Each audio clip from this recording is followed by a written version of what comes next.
Hello, everybody, and welcome to our special live Ermahgerd cast number 78, Wonder Woman and Animating Anita. I'm your host, Brian, and I'm joined by Allison. Hello, everybody, and Hello, welcome I'm to here our also. special In live. our newfangled space, I'm a rig. Yes, And yes, this it's is pretty one awesome. step closer to a real studio. Yeah. And if you want to bring us even closer to a physical studio, and people were saying, well, why the hell would you need a physical studio? Well, because collaborating in person is actually quicker. One, two, we can, if for example, if we get Mike to come, we can have stages for his puppets and more people to help him out with his puppetry. So you can imagine a Badger Muppets studio space in Mm-hmm. which we can animate all of our show. No, I'm getting a little ahead of myself, but yeah, that would an actual studio space opens up all kinds of possibilities for collaboration, for the construction of sets, for the assistance with puppetry, for voice acting opportunities, as well as being able to share equipment, which is a big thing because that means we can buy better equipment for each of us. Yeah. So there you go. If you want to help us out, bring us closer to an actual studio space. Not to mention the possibility of artists and residencies and retreats and opening up an actual space for our audience to come and I guess watch us in the Hang fishbowl, out with us. hang out with us. So yeah, if you're interested in that, Yes. www.patreon.com/honeybadgerradio. When we get to 1,500 an episode, I will be able to secure the space so we don't lose it. So get us up there. Do it now. Do it. Do it. Do it. Do it. Do it Okay. now. All right, but anyway, suffice Okay. to say, we have ambitions. We have goals. All right, so I wanted to do an episode about the Wonder Woman Comic Con trailer that was shown. Because here's the thing that's really funny. Um, when the Ghostbusters trailer came out, and it got all the negative feedback that it did, the press, the media, the people behind it, people in Hollywood, everybody involved with the project, everybody that had some political agenda wrapped around the project, said that the problem with it is that, nobody wants to see women in film. There's something wrong with women in film. Um, but this Wonder Woman trailer came out, and it should, by that same logic, have gotten as much negative press, negative, feedback from the fans, downvotes, just people going after Gadot. I don't know how to pronounce her name, but going after her on Twitter, whatever it is. And well, let's just check out the trailer, and then we'll go into it. So despite the fact that we have this new setup, I may still have to do the pause, so I'm going to do that. And we're also going to talk about Anita too. Oh yeah, Again. we got some things to Yeah. talk about Anita. Speaking of people who hate women. All right, here we go.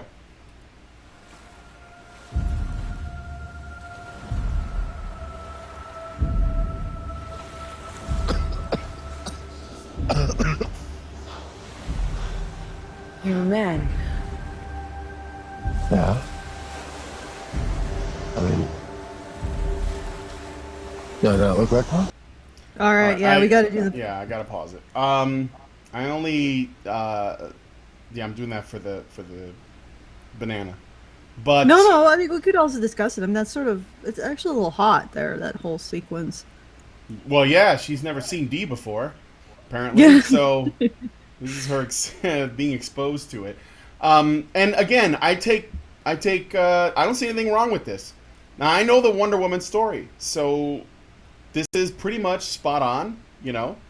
From what I know, this guy Trevor, he crashes on Themyscira, somehow finds it, and Wonder Woman finds him, and that's pretty much it. And it's her first exposure to men. So, but it is hot.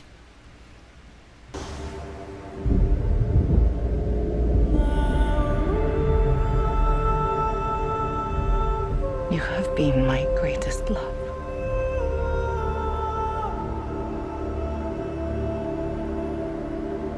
Be careful, Diana. All right. So the backdrop. I'm just pausing it for the banana again. But again, I have no issues here. And by the way, Colors. Crazy. There's colors in this movie. What I mean... Okay. Go ahead. No. I was actually just wittering explosively because I wanted you to explain what you meant. So All right, yeah, I knew that. I figured you might not know what I mean. The last couple of Warner Brothers DC Universe films have been Zack Snyder's attempts at starting up this whole DC animated or DC cinematic universe, right? And he started with Man of Steel and then made the Batman v Superman movie. And they have been basically they've been very desaturated and like dull looking, and everything was gray, and like, you know, reds were actually more like browns and blues were actually more like grays, and this actually has colors in it. It's almost like Warner Brothers and DC Comics are saying, okay, we tried the grimdark, sad, you know, brooding, serious, what we consider adult, but it's really more like the, you know, what a 12-year-old on that's writing a fanfic considers to be adult. We've tried that. Now let's just go with the, you know, let's go with the palette that looks like, you know, appropriate. So there are blues and there are reds and there are golds. They're using colors. That's what I'm saying. If you look at Batman v Superman, you see how gray that fucking movie is. And then look at that movie is horrible. Oh yeah, I know. I was so. It is okay. I watched it on the plane. All right, I don't know if we should wait for the end of the trailer. We could talk about it a little bit. Okay, I watched it on the plane. I was like, you know what? I'm not watching any more of this. I think it was it was a few scenes in. It was just so badly paced. Mm-hmm. The characters were bizarre, and I think I lost it when Superman steps into the tub with Lois Lane. Yeah. I'm like, what the? And they're in some, like, I don't know if that's supposed to be a shitty apartment or a nice one. And I'm like, Lois makes good money. But it's like those I don't know. Like, yeah. It's chic. You know, it's like a chic poverty or whatever. But anyway, yeah. At that point, I'm like, you know what? I'm checking out. Yeah. So there were other things that just really, the pacing was horrible. And the composition of the scenes, and it made no fucking sense. What else was I can't list all the problems because I just ended up skipping forward. I was like, okay, where's Diana? Where's Wonder Woman? Yeah. At this point I'm checking out and I'm only watching it for her, to find her. And then the funny thing is that my husband started watching it because I started watching it, and I'm like looking over and he's watching this and we ended up landing before he could get to the part with Diana, and he was so fucking pissed because he's like, I just watched this to see Wonder Woman, and as soon as the part that I wanted to see came on, we were landing and the entertainment system ends. And I was like, well, dude, why didn't you just skip all the pointless shit with Superman and Batman and just get to those scenes, which were preciously few in number? They didn't do much with her at all, and that was really frustrating. Yeah, well, that's what happens when you have a rush product. I'm sorry, but it's true. The DC has been like playing catch up ever since the first Avengers came out and went over $1 billion. And I still, you know, think that they have strong material. I love the Justice League Unlimited and Justice League cartoons that Bruce Timm and Paul Dini and those guys made. And I think that if they looked at that as their inspiration, they would have some very good stuff to work with. So I really want them to do well. But the way that Zack Snyder approached it, and I personally don't, I think that Zack Snyder is a guy who he doesn't mind like making these things, but I don't think he actually cares or gives a shit about the source material that he's adapting. He just wants to just make millions of dollars off of, you know, nerd culture. So that's just my belief, though. I don't really know.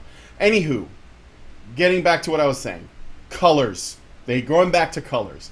So now I see her in a blue dress, and there's a woman wearing red here, and I'm impressed. So there are colors in this movie, and it doesn't appear to be as cynical and unfunny as the original. I saw the Batman v Superman the first time on the plane too, and I can't tell you. I watched it from the beginning to end, and I couldn't believe that something could have so much happening and be so boring at the same time. It was just like Man of Steel. Buildings are falling, and I'm like falling asleep. So Just to answer somebody who was saying like I would be jealous of my husband, sorry, wanting to see Wonder Woman. Wonder Woman is like one of his absolute favorite heroes. I used to actually really like Wonder Woman when I was a kid too. Sometimes I don't like what they do to her. A lot of the times, like one of the recent ones was where they turned the most powerful woman in the DC universe into a fucking victim. Yep. Oh. Yeah, no, it's pathetic. I spared Jonathan, that's my husband, knowing about that particular debacle. But yeah, he has like Wonder Woman statues everywhere. He really likes the character for whatever reason, and no, I'm not jealous of that. Why would I be? Anyway, let's let the colors. The colors are magnificent. Yes, and they're it's also good stuff. reflecting her actual costume too. Yeah, well, that's what I'm saying. When they get to that point, it's gonna look like the Wonder Woman costume and not the Xena Warrior Princess costume, which is all brown and shit. Okay, so anyway, moving on.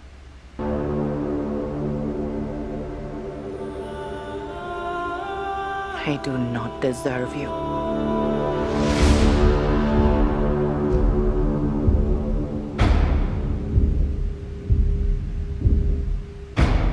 Have you never met a man before? I mean, what?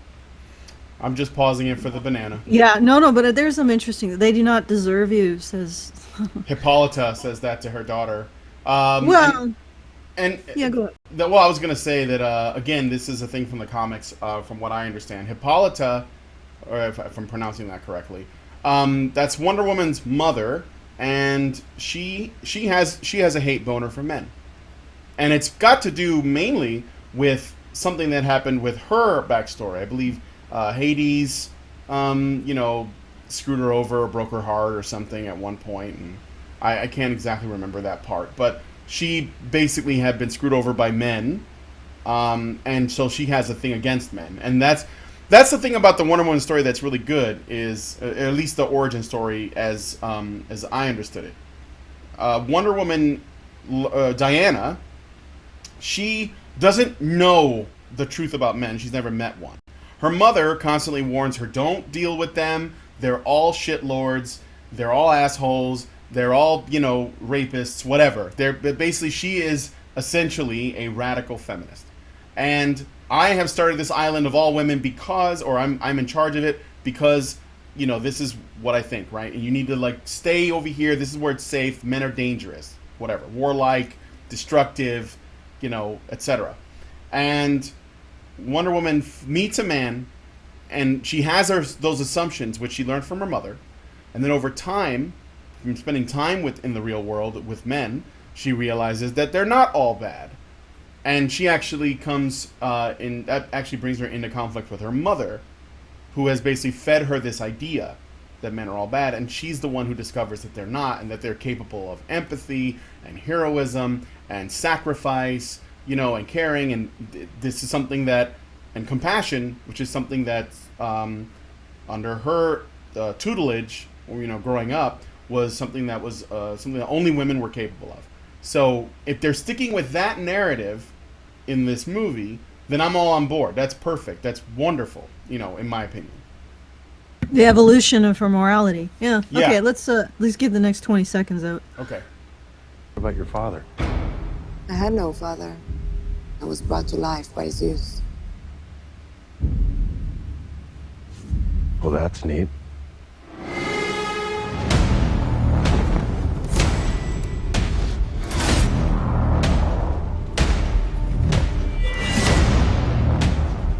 All right, I'm just pausing for the banana. Well, also, if she was brought to life by Zeus, she had a father. That would be Zeus. Yeah. I know they kind of I don't know if that's another one of those ideas that Hippolyta put in her head, to say that you may have been brought to life by a man, but he's not your father. It's possible. I don't know. So I guess we'll have to see. They may be, because I don't know how Zeus in the DC universe is as a character. He may be the asshole that he is in mythology in general. But we'll have to see. I want to also comment on something else. So a lot of people in the comments section for this and have been talking about this trailer have made parallel connections to the original Captain America trailer or the Captain America film, because it takes place during it's a period film that takes place during wartime. But they made some changes. They made Wonder Woman take place during World War I instead of World War II, which makes it appear as though she sort of predates Cap. But in truth, in the comics, Wonder Woman came out of World War II, just like Cap did. But if they had made... This is the thing to consider. If they made this film take place during World War II, then the parallels would be too obvious. So I think that Warner Brothers and DC decided, let's make her older and have her fighting during World War I. And I'm okay with that, because they're trying to find a way to like bring her own sort of identity. But the fact is, superheroes came out of World War II mostly. Before that, it was like pulp heroes like the Shadow and the Spider and the all these other, like Doc Savage and so on. But after when World War II started and Superman came on the scene, because he was basically the first of the superheroes, then all of the superheroes came, and they were all sort of responding to what was going on in World War II. I believe there were a lot of Jewish immigrants that were making superhero comics. The guys who made Superman were 2 Jewish guys. Jack Kirby is a Jewish guy. It goes on. So Wonder Woman is a product mostly of World War II, but for the purposes of not being conflated with Captain America by people who don't really read comics but do watch the films, they put her in the World War I setting, which I'm okay with. In fact, I'm excited about, because there aren't really a lot of movies that take place during World War I. So I'm actually really interested. I think that they should make more of those. I'd like to see that. So, granted, this is a superhero piece, so it's not really going to be, like the Saving Private Ryan of World War I, but it's a start. I'd like to see a Saving Private Ryan of World War I. I think that would be really great. But anyway, that's an aside.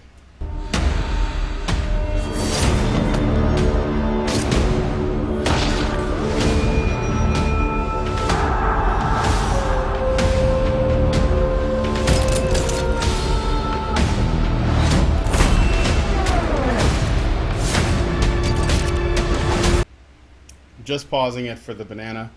Yeah, it's got girl power themes, but of course they're all Greek warriors or Greek goddesses or demigods or something, right? So yeah. Again, I don't have a problem with any of that. Although I hope Wonder Woman's not just fighting like the German army or whatever in World War I. I hope there's going to be, because otherwise it's just like, I don't know, like she needs a foil. She needs an antagonist, like a real serious one. Yeah, not just mooks. Yeah, it's kind of reminiscent of Linda Carter when she played Wonder Woman on the TV show in the 70s. She was fighting Nazis in the present day at that time, and because of that, there wasn't a lot they could do with. I love Linda Carter. I think she's the best Wonder Woman, but there wasn't a lot that they could do with creating a lot of tension. I think a lot of it had to do with the budget and stuff too. But hopefully they're going to put something in there that Wonder Woman can really sink her teeth into. So, because they already upped the ante when they had her fighting Doomsday and Batman v Superman. So it's got to be something that she can really get into. I'd like to see that. Hopefully get not her just teeth into. Germans. Yes. Yeah, it's good, because the thing is that these guys are, they're sort of underpowered. Yeah, and then if it's just her smashing like German men skulls, and not actually dealing with anything, that's gonna be boring and whatever. But there was a woman with a cracked face mask earlier that might be, she might be the villain. Who knows? It might be problematic. Oh yeah. Problematic. There you go. All right. No, it would be good to get her a villain of her caliber, as it were. Yeah. And yeah, I'm just wondering what role Trevor is going to play in all this, because he sort of disappeared at this point, and I actually really liked his character. I'm sure he's going to come in like handy in some way, but let's keep going. I can't let you do this.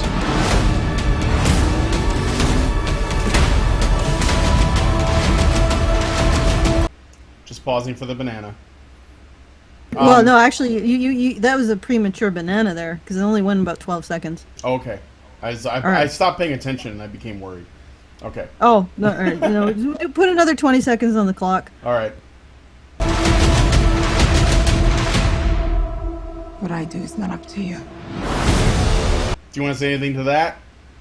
No, I want to get that 20 seconds out and I'll say something Okay. to the end. All Okay, right. put it back on the clock. All Let's right, get the all right. 20 seconds.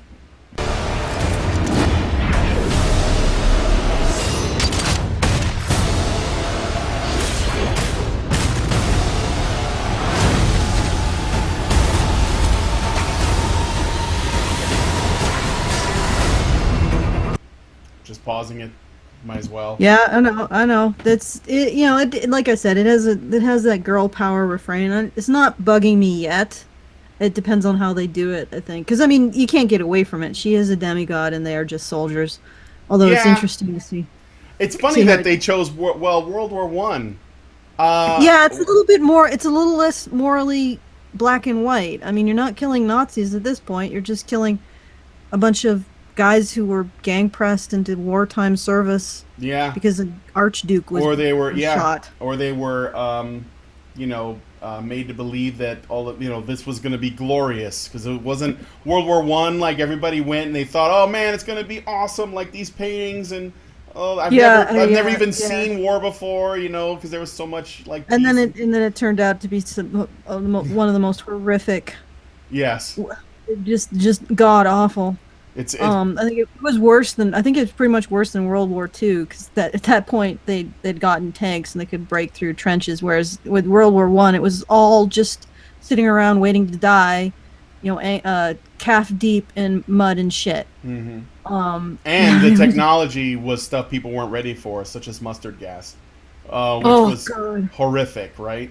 Everybody thought it was going to be all noble and there was going to be like sword fights and, I don't know, whatever they expected. But when the chemical warfare came, so it was the first. Well, I mean, the first real look at like industrial warfare was the Civil War, but this definitely upped the ante. Mm-hmm. And you're right. There's not enough. Like we don't explore World War I enough, and I guess this introduces another possible. What are they going to do? Are they going to do this? They're going to fuck this up because World War I has so many implications and concepts and ideas that you can explore that you can probably do it really badly too if you just treat it like an unconflicted let's kill the Nazis story. Even that really shouldn't be unconflicted because a lot of those guys were just conscripted and would have been shot if they hadn't gone into service. But they could do this really badly. Mm-hmm. Really badly. All right, let's keep going.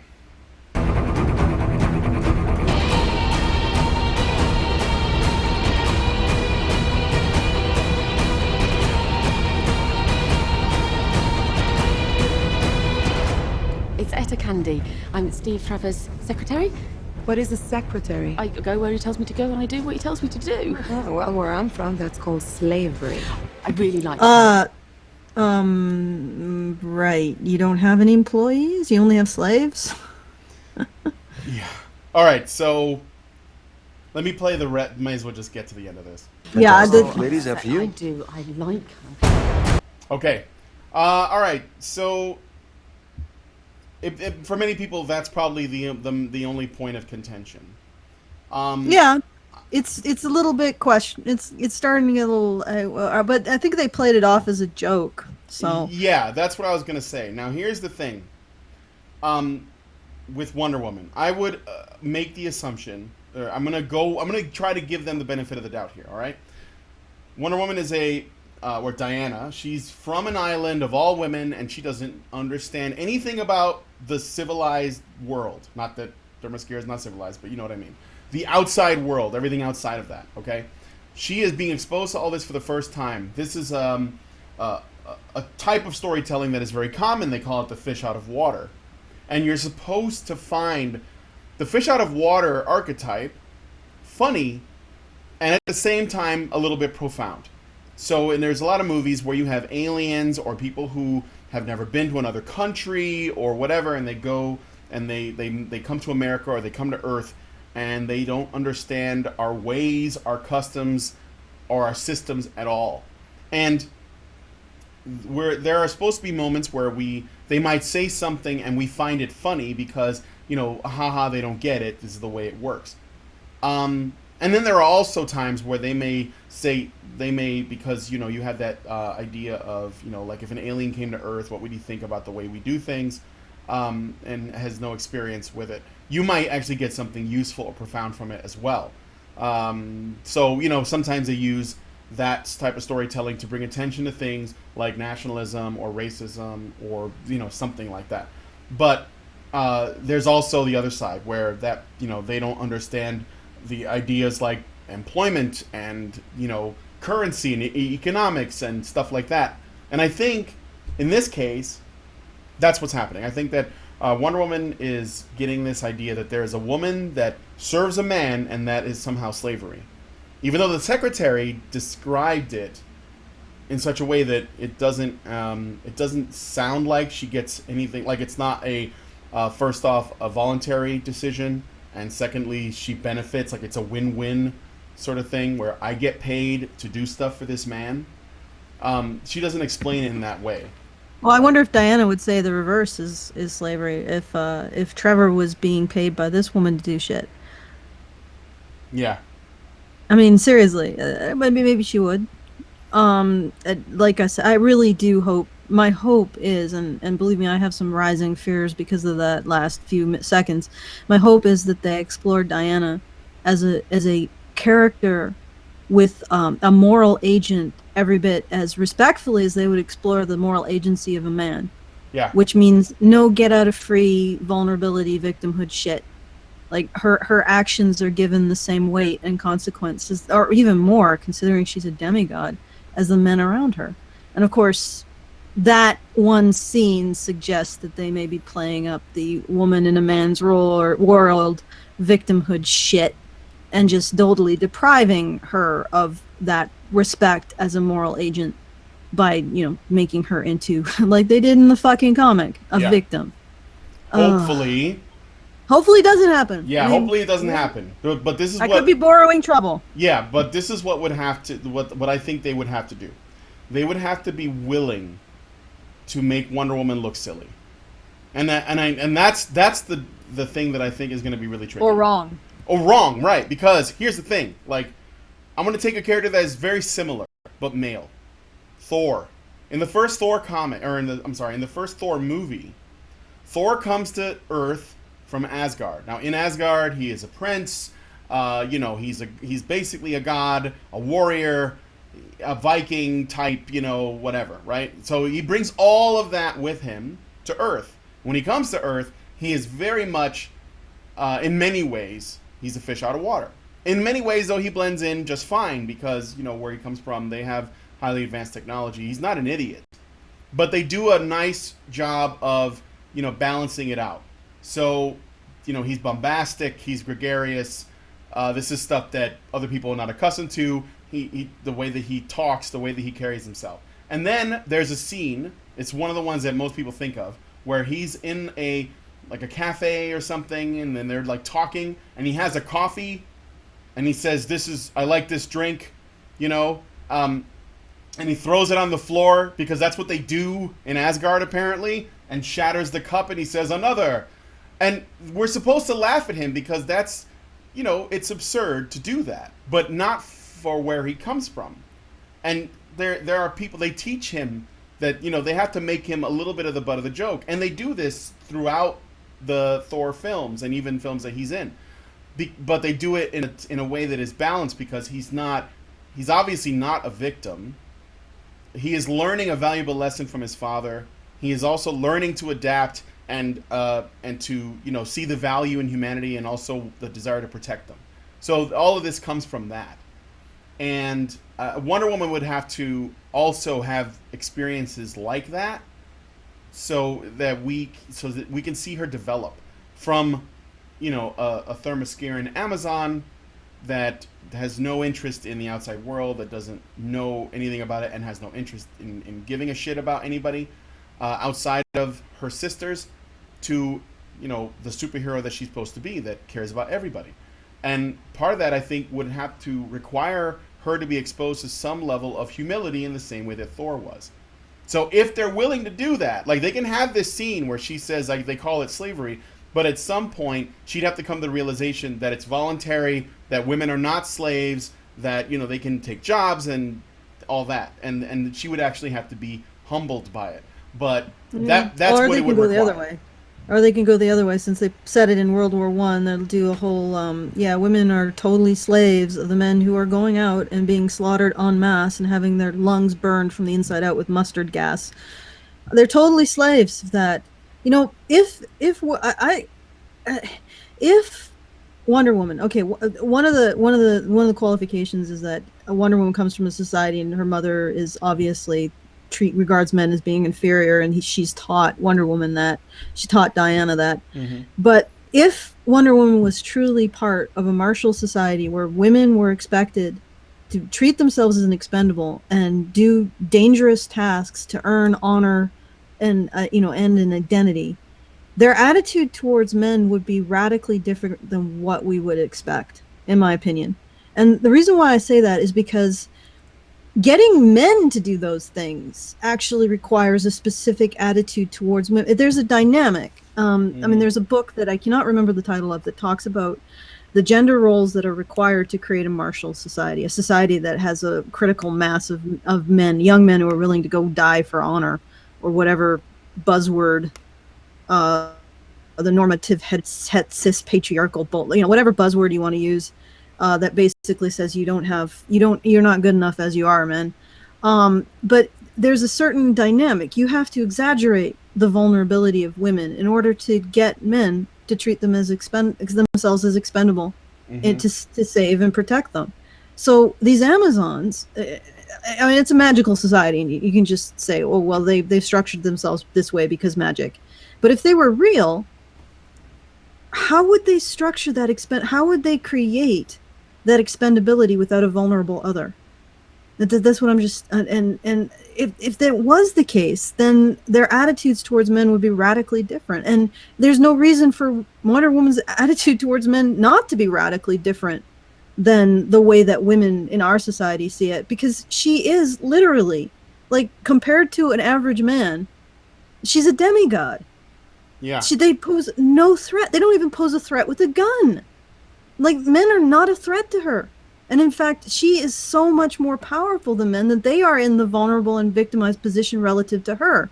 If she doesn't recognize and comes to terms with that and start becoming a noble and chivalrous hero relative to the vulnerable other, then she's a psychotic tyrant. And I wonder if they're going to do that. And if they do that, I wonder if they're going to be aware that they're creating a psychotic tyrant. So, I don't know. I guess, yeah. I mean, I guess we'll have to see. Now, I guess this just comes down to thoughts on the trailer. I did not mind this trailer. I am interested in this movie. I hope they don't do the things that you were talking about. I will give them the benefit of the doubt, and I'll just say we'll see. Maybe the second trailer will reveal some more and give us some more insight into that. But I think that what I'm hoping for is that if DC and Marvel are going to treat this character with the respect that I think it deserves, because I do like Wonder Woman, they'll have to humble her in some way. And it doesn't have to be because there's a man that she loves. It could be simply for its own sake.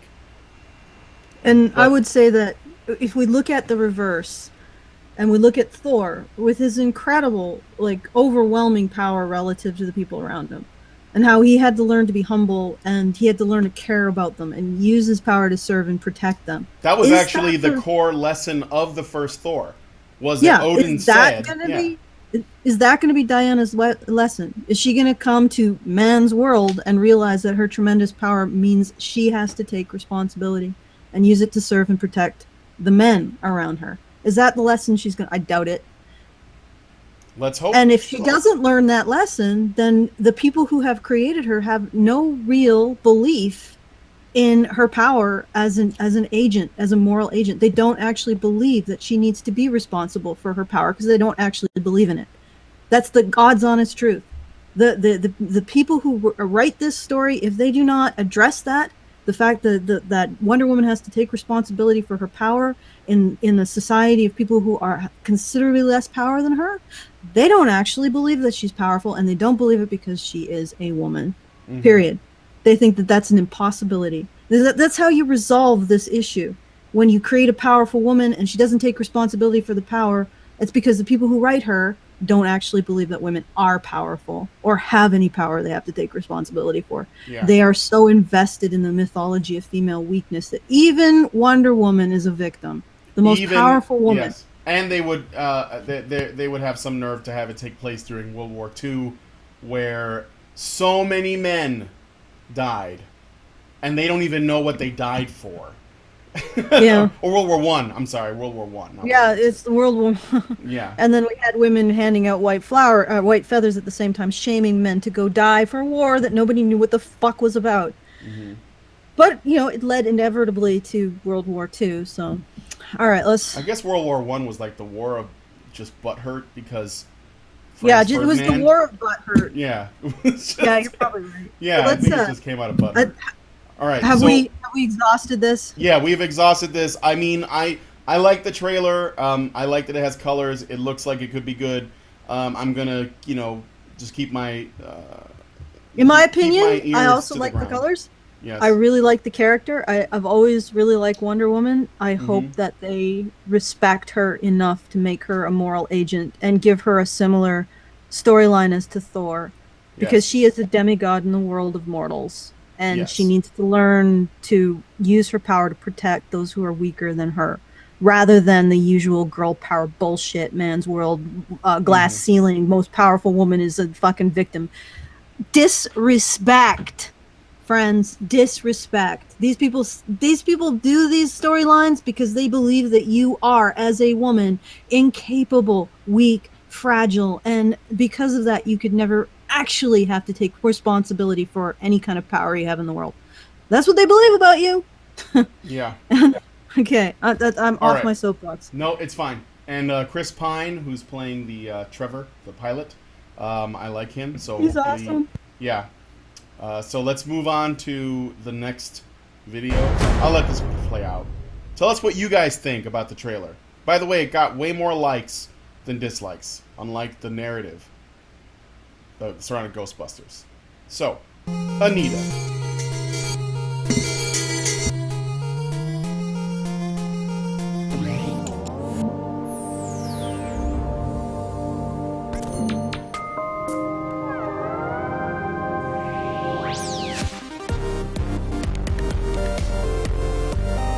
I'm just pausing for the banana.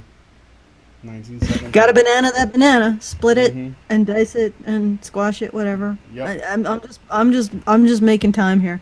You know what? I don't even know if she's got as strong a copyright on her stuff as the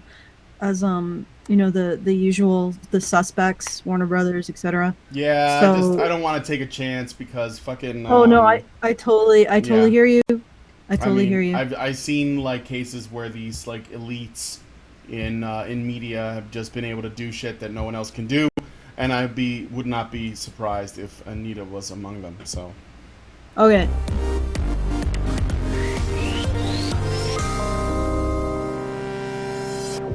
At the 2014 Electronic Entertainment Expo, the game studio Ubisoft debuted a trailer showcasing the cooperative mode in their upcoming game Assassin's Creed Unity. One thing viewers quickly noticed about the trailer was that all the assassins in it were male. No, one thing you noticed. One thing that you noticed in the trailer was that all the assassins were male. I know that the sexual drive of mammals is beyond that of iguanas. Like they just really can't understand what it's like. But as a woman, I'm okay with the all male cast. I'm fine. I see the innate appeal. I can see it. I'm just fine with it. I mean, I don't mind having females on the staff either, or on the cast either. But it doesn't bother me if it's all male. Plus, it's also probably consistent with the time it's placed in. So, yeah, just but then again, I guess she doesn't understand the idea that sometimes Sometimes it's just nice to sit back and watch.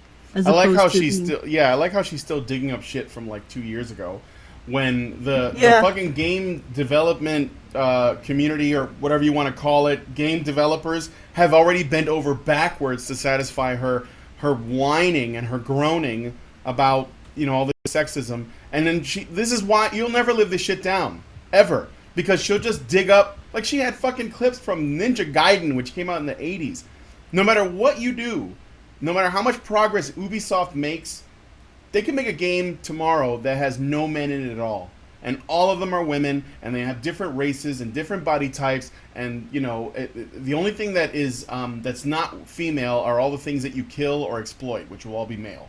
And they could basically check every box that she wants, and then when Anita makes another video, she'll dig up a game that they made like 4 or 5 years ago, because she doesn't care about what Ubisoft does or any of these developers.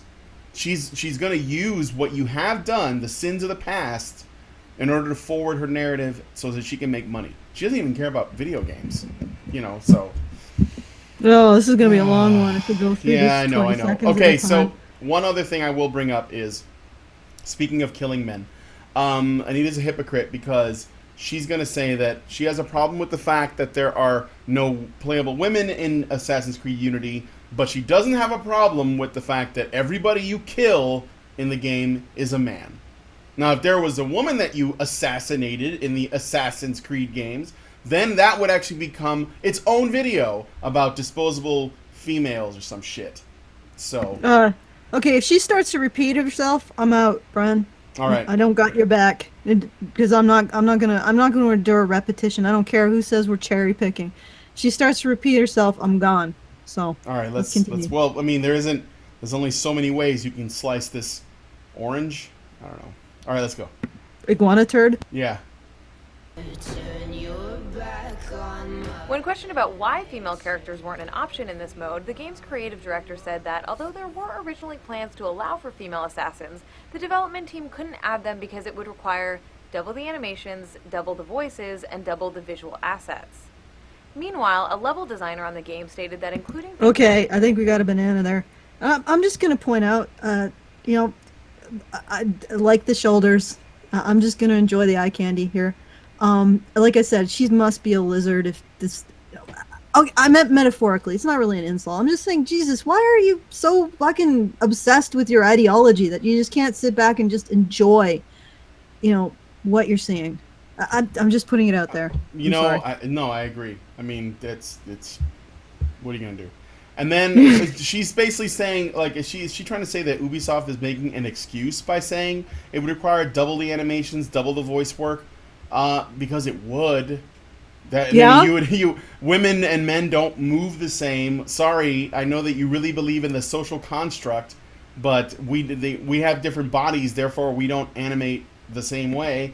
At least not in a way that would be believable. And if they just took the male sort of, you know, rigging and this applied a female body to it, she would basically make a video complaining that the women are moving too much like men. So there'd be no way around that. And then the voice acting, yeah, voice actors cost money. So yeah, maybe they just couldn't do it. I don't know. All right, moving on.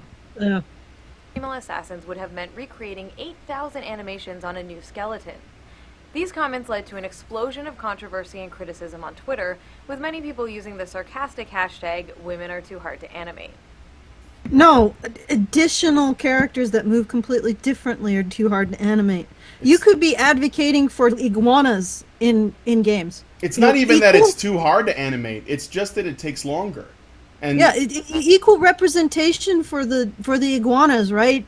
Anita, you know, but they would say exactly the same, and it's not iguanaism. It's just that iguanas move differently than bipeds, just like men move differently than women. Probably not as differently as an iguana does from a biped, but it's the same principle. It Yeah. wasn't because women were too hard to animate. It was because it was too hard to animate these two different things and double the work. it's just double the work. Which Yeah, means double the time, which eats into when they can release the game, which eats into when, you know, how many sales they might get. And there are people who don't want to wait. Plus, what if, just bear with me here, what if they spent all that time, energy, resources, manpower, hiring to get like the voice actors and everything to put in female bodies as an option, and nobody used them? What if it didn't actually add up to, you know, like what if most people who play Assassin's Creed are men, or women that want to play men, or men that just want to play men? What if? I mean, I'm not saying that that's the case, but what if? Like, this isn't... But the problem is not whether or not they made a business decision, or they were sitting around saying, what is the most practical thing considering, you know, the timetable we're working at, or whatever. That's not what is actually up for contention here. It comes down to this act, this decision is sexist. Which it's not, because they're just being pragmatic, I think. But in Anita's mind, she's trying to say this is sexist. What about the iguanas? Yeah. Brian? And she's trying to use... the iguanas? And what's with this appeal to Twitter as some kind of argument? Oh, because a bunch of Twitter people said it's sexist? Fuck off. I remember that happening before, Twitter being used as an argument. Usually it goes downhill from that point onwards. So there has to be a new rule of the internet. As soon as you start to use Twitter as an argument, I don't know, Cthulhu gets a boner, something like that. All right, let me hit play. How many? Well, he gets like all eight boners, I think. All right, let's. A number of experienced game developers joined the chorus of voices calling out the absurdity of Ubisoft's claims. Animator Jonathan Cooper, who had previously worked on Assassin's Creed 3 for Ubisoft, tweeted, "I would estimate this to be a day or two's work, not a replacement of 8,000 animations." Okay, just a second. What did he work on specifically? Because that's gotta be false, unless you just swap the skins. But it says, in my educated opinion, Allison, that means it's totally legit. He's he's educated. No, but that's like even drawing. No, even in a cartoon, even just in a comic book, drawing. You have to put effort into character design, and drawing, and not just even in a static medium. You have to put effort into how people move differently, and men and women do move differently. And it's like, there's no way that this is true. Would estimate this to be a day or two's work? In what universe? Jonathan Cooper? He's virtue signaling. Virtue signaling very hard. Virtue, where are you, Virtue? Virtue signaling to the Virtue Condor. Land here? Yes. I don't know. All right. I'm all about the animals and shoulders today. Apparently. But condors are good. All right, anyway. And Manveer Hare of BioWare summed up what Ubisoft was actually saying. No! Bitch! No! We don't really care to put the effort in to make a woman assassin. The real reality of game development. I'm not even going to read that shit. Nobody's going to buy it if they do have more virtue signaling. I know, but if it doesn't going to translate to more profit, why would they do it? And the other, like, again, is there no, like, heterosexuality or female heterosexuality in their estimation of anything? Maybe some of us want to see a whole bunch of guys. I wonder if Ubisoft hired these two and then basically said, okay, you got one day, give us our 8,000 animations, motherfuckers. That's what I would have done. Put your money where your mouth is, Manveer Air. And I like how Anita says, this is the truth because this guy said it. No, Anita. No. This guy doesn't know what he's fucking talking about. I know it's a lot of work. But Twitter, Brian, Twitter. Oh, yes, you're right. And what about the iguanas? Twitter is the arbiter of truth. Everything everybody says on Twitter is the truth. I was on Black Twitter yesterday, and I was getting all kinds of truth bombs. Oh, God. Yeah. All right. Mm-hmm. We don't really care to put the effort in to make a woman assassin. Ubisoft's disregard for female character options didn't stop with Unity. Also at E3 2014, the director of Far Cry 4 admitted to a similar issue with that game's online co-op mode. I'm just pausing it because I know we're going to get to another point, and I want to make sure I don't have to cut it off mid-sentence, so... Alright, here's the solution, feminists. Start buying video games to the point where they can cater to you. And that they will actually see a deviation in their bottom line if they include a female character. Like they'll actually see it go up. Did that happen with the previous Assassin's Creed where they had a female character? Yeah, that's why I'm pointing out that this bullshit, because the last, well, I'm not sure if it's the last because I stopped keeping track of all the fucking Assassin's Creed games they keep making, but I think it was the last one that takes place in like 19th century London. And there's actually two character choices, a male and a female. And the female is just, you know, butch girl power, not bad at anything, kind of an asshole, because when you write people without vulnerabilities, they just kind of come across, and not only without vulnerabilities, but everyone around them is a dick. They just look like dicks too. I can't remember the name of it, but anyway, this character was written specifically, it would seem, to satisfy feminists, and they ticked all the boxes. But here is Anita with a new video digging up old shit despite Ubisoft addressing the issue that she complained about. This is why you cannot satisfy these people. Don't. If you bother. could, they would be a market. Like, let's be Yes. quite honest. If you could satisfy these people, they would pay for it, and it could be a viable market, but they're not. Okay, let's dig Yeah. in. So Anita doesn't buy their games. You guys already Go. know. This is all footage from some other YouTuber, anyways. But anyway, Okay, let's keep going. Get it up past 2 minutes, like 2:06 there, Okay. bud. saying, "We were inches away from having you be able to select a girl or a guy as your co-op buddy." Again, the excuse for why this option wasn't available was that it would be just too much work. And yet, again, what they were really saying was that they just couldn't be bothered to do the work it would have taken to provide that option. Though it's worth pointing out Okay, you know what, Anita? Would you pay them to do it? Like, 'cause it sounds to me, if they don't have the budget, they don't have the budget. If they don't have the manpower, they don't have the manpower, and they have to prioritize. But you know what you could do for them? You could do a fundraiser and fund for it. You're pretty good at that. So why don't you do that? Instead of condemning them for not having the money or the manpower, give it to them. There you go. Despite them actually giving you what you asked for in Assassin's Creed Syndicate, which is this one right here. This is the one I was trying to remember. And I think that even though she's going to complain anyway, so I want to hear what her complaint is, because she's going to complain any fucking way.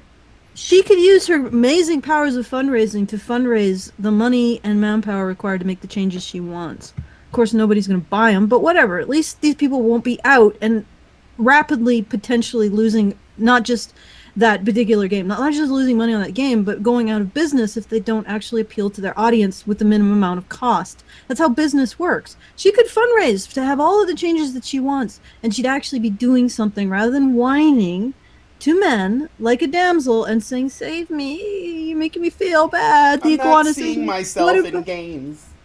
I need you to save me. Well, if I don't see myself in Anita. games and movies and TV This is and how you music see yourself, videos. Anita. You see yourself as a damsel who only exists to be saved by the actions of men? Yeah. Why don't you work on that? All right, let's see how she manages to still criticize this game. Though it's worth pointing out that in the 2 years since this controversy, Ubisoft has made clear efforts to improve the representation of women in the core Assassin's Creed games, with the most recent entry, Assassin's Creed Syndicate, giving the option to play as Evie Fry through much of the campaign. Of course, Ubisoft weren't and aren't the only ones with this apathetic attitude towards female inclusion. But they're not apathetic anymore because they literally gave you what the fuck you asked for. And they probably how are saw they still nothing- apathetic after giving you what you asked for? Okay, but also they probably didn't see any movement in their bottom line, which is why they made the choice based on capitalist forces. You don't get it, Anita. This is a result of women's choices. All of what you see in the game industry is a result of women's choices. Women could take their purchasing power and own the game industry tomorrow if they wanted. But they don't, because they're not interested. Yep. And you can't look at that and say, "Oh, hey, that's discrimination against women." If women bought these frickin' games, they would be served by that market, guaranteed. And women could totally own the game industry if they chose to. And because they don't choose to, men are catered to in this industry. It's as simple as that. you can't. And what's really frustrating is she sees the world in terms of female damsels. It's like the lens that she sees the entire world through is only in terms of women being victimized or vulnerable. She cannot see the women's agency here. She can't see that if women woke up tomorrow and said, hey, we all like games and we're willing to pop down, a couple $100 a month for games, that immediately the games industry, on a fucking dime, would say, fuck you, men. You go sit in your own shit, you pieces of animalistic filth. And they would love that. The game industry would fucking love that, this shit. Obviously, it would love to shit all over its current demographic. Because nobody likes men. Mm-hmm. Nobody wants to serve them. It would shit all over its current demographic and embrace the female consumer. Like, I don't know, water embraces a stone. Whatever. It would just embrace the female consumer and be so fucking happy because it would all make sense to the world now. It would all make sense. Because that's what really makes sense to corporations, is when women are the primary consumers of something. When men are the primary consumers of something, it doesn't make any goddamn sense. They understand appealing to women. And believe me, there would be no Alan Sarkeesian talking about how the game industry now has nothing for men, that it doesn't appeal to men at all. There wouldn't be any, because no one would care. No one would care. Mm-hmm. That's the way it's supposed to be. Women are supposed to be the consumers. And you don't see that. You don't see that the games industry would love it if women bought enough games to justify all of the changes that you are suggesting. In fact, the game industry would be ecstatic if 95% of its consumer base was men. Sorry, not men, but women. It would, you know what? It would totally remove everything that caters to men. In an instant, it would. Because that is the preferred. You are the preferred consumer group. The games industry barely tolerates the fact that men are its primary demographic. Barely tolerates it. I mean, it just, like I said, they would much prefer to be catering towards women. Because that's what we understand, is catering towards women as a consumer group. Catering towards men as a consumer group, it's completely new territory. Yeah. Except for, like, alcohol and sports utility vehicles. And in addition, I mean, if they found a way to cater to women as a group, they would get more money because women spend more money. They control more of the spending, so they're actually a more profitable group to appeal to, if you can do it. So, anyway. Yeah, they are much more profitable. Everything in our society is geared to put money in the hands of women as the majority consumer group, because they're the best at articulating and demanding their needs as damsels. You know, they got that locked up. And like I said, believe me, Anita, the game industry is only marginally less hateful towards its audience of primary males as you are. I mean, let's be frank. Game developers fucking hate men. They only appeal to men because they got money that they have to. I think most game developers would switch in, and if they could hit a button, say all female audience, they would do it instantly. And then they wouldn't have to deal with the subhuman trolls known as men, right? I mean, look at the game press. Oh yeah, look at the press. And also this is totally not an argument, but is Anita, like, did she reach her like next form? Because those are gigantic hoops, or her hoop earrings are getting bigger. It's like Frieza, like the third form or something. So almost at 100%. She's gaining in power. Yeah, this is not even her final form, though. 9,000. All right. Okay. In fact, not doing the necessary work to include women has long been the norm in the video game industry.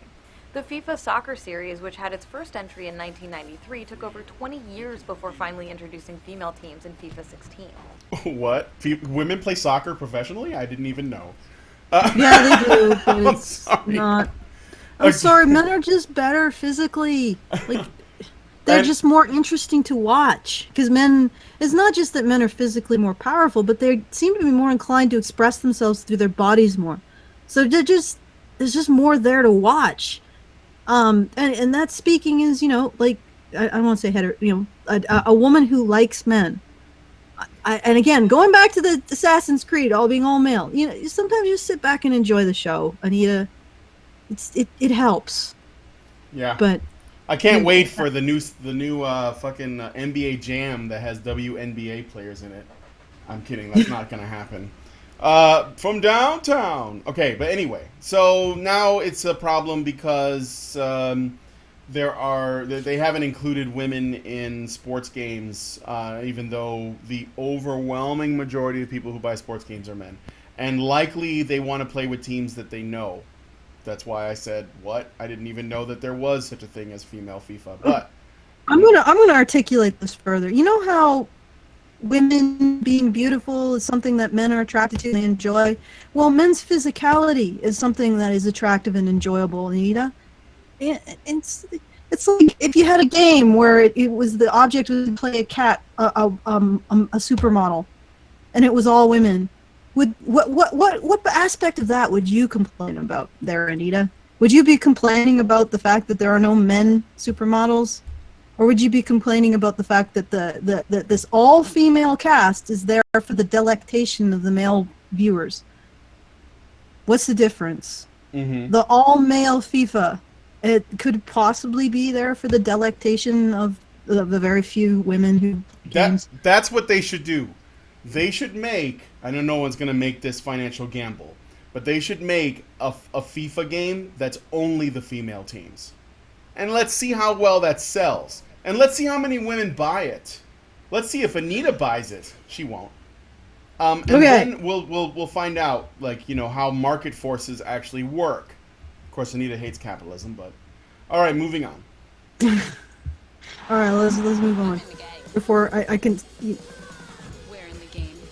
And it took 10 years for Call of Duty to introduce female soldiers into its competitive multiplayer, with 2013's Call of Duty Ghosts. Okay, I'm just going to point something out, Anita. Women aren't subject to a Call of Duty. That's a euphemism for the selective service. So, not only are you... I can't even use a metaphor to explain this. It's like, this is a male-only situation. That you are called up and expected to honor your commitments to the government by turning yourself into government property, essentially. State slavery. This is an all-male situation, and you are insisting that, at least in fiction, it should include women. When Call of Duty games first came out, up until Call of Duty 4, they all took place in World War II. So World War II was the backdrop. How many women soldiers were in World War II? Would it even have made sense to without? And I know that it's a video game and you can do whatever you want, but the point of Call of Duty, at least back then, I don't really play them now, but I did when it was World War II stuff, was to give you a sense of what it might have been like. Like they were going for kind of simulation-ish, for what they had at the time anyway. And you were supposed to feel like you were in the thick of it. It was all inspired by Saving Private Ryan, which is actually what we brought up before. There is even the bit where you hit the beach in the U-boats, and I think they call them the U-boats. I don't know. Well, those boats that the soldiers were in, that were essentially like death boxes, and then they would land on the beach, and the ramp would come down. You run out and hopefully not die. And that was essentially what Call of Duty was when they first came out. The fact that they didn't put females in until now, I think that actually has probably more to do with, well, first of all, that we're becoming a lot more political in terms of what people think you should or should not put in your video games. Because back when Call of Duty was new, nobody gave a shit that it was only men. It's only now that it's a multi-billion-dollar industry that these people are coming out of the woodwork and saying, oh, why don't you have more of this kind of person? Why don't you have more people of color? Why don't you have more women? Why don't you have more homosexuality? Why don't you have more whatever? These activist types that think that representation is not only important, but it is critical to people's fucking development as human beings. Like if they don't see it, then somehow it's like they don't exist and they might shrivel up. I'm just waiting. But it's nothing to do with that. It's about money. It's just money. Mm-hmm. Money. Yeah. Long-running something Battlefield funny? franchise, on the other hand, has still never allowed for playable female characters in its multiplayer modes. There's an important conversation to be had about the ways in which military shooters work to glorify violence, but as long as we're going to have such games, it's actually better when they include female combatants in them. Now, So yeah, Anita also does not like violence in video games either. What? Yeah. What? And by the way, the new Battlefield, which she said that they haven't had a female in them yet, the new one that's coming out, from what I understand, takes place in World War One. You know, that time period where there were no women fighting at all, and all the men were just getting annihilated because they didn't know what the fuck they were going into, and there was mustard gas and white. You know what? If they make a Battlefield game, this is what they should do. You should be able to play as a woman, right? But what you do is you go around, various parts of London, and you put white feathers. You you go and shame men into war, and then you get points for how many men go off and die. Any man or boy. Yeah, any men that you find, and you have to throw Or the boy. feather. That's where the FPS As long part as they look comes like in. they're older than 14. Yes, You know, as long just as- go pin a feather on them. And you know, if you get a letter back, oh yeah, you got this guy to give up his life for the UK or Yeah. whatever. You That's how get points. And the best part about it is you always have the best kill death ratio because you never die. Yeah, exactly. And you never get accused of being an enemy combatant. Yeah. I mean, I wonder what the kind of kills those suffragettes who went around with their white feathers got. I wish we could know. Like, just even how many feathers they put on, and how many of those boys and men that they put feathers on came home in a body bag. Maybe you have Or a not couple even of different a ways. box. You could use the white feathers to do it for people that you don't know, but then for the people you do know, like your husband or your kids, you could use your authority as a mother or your sexual currency to be like, well, if you don't go, I won't suck your dick anymore or whatever. And then No, not sucking your dick back then. I won't do my marital duty by you or whatever. yeah, whatever the Listen, you marital- had. I won't lie back and think of England. No, but yeah, seriously, I think we should pitch this to Anita. Yeah. We can call it the White Feather Brigade. Yeah. The White Feather Brigade, and see, and the object of the game is, as a woman, to shame enough men to go kill themselves, and each man you shame and gets himself killed, you get a point. Mm-hmm. Yep. And you also get the vote. And you also get the vote. Yeah, just Yep. because. Okay, so anyway, let's see what. Let's go further down the Anita hole. Ew, I shouldn't have said that. you might be asking yourself, doesn't having female enemies in a game perpetuate violence against women? Oh, I want to know the answer to this question. I want to see what she has to say about that. And that's a good and fair question. When we refer to depictions of violence against women, we're generally discussing situations in which women are being attacked or victimized specifically because they are women. Wait, what? How do you determine that? Do you really, honestly? Okay, let's go back to Call of Duty, Anita. You realize every man in there is being subject to violence because he is a man. What Call of Duty is a reference to selective service. And selective service is selective by what characteristic, Anita? That characteristic is what's between your legs, lady. So those men are there being killed or killing or bleeding or being dismembered because they are men. They are in the battlefield because they are men. You tell me one situation that a woman is subject to violence because she is a woman. What is there any fucking situation that a woman is subject to violence because she's a woman, not in spite of being a woman, because she's a woman? Last week we talked about a boy who got his head chopped off because he was seen as a military combatant. That happened to him because he was a boy. And I was thinking about that. I was running that over in my head over and over and over again. There was a story about a girl, and yes, she survived, and I made a mistake last week. I thought she didn't.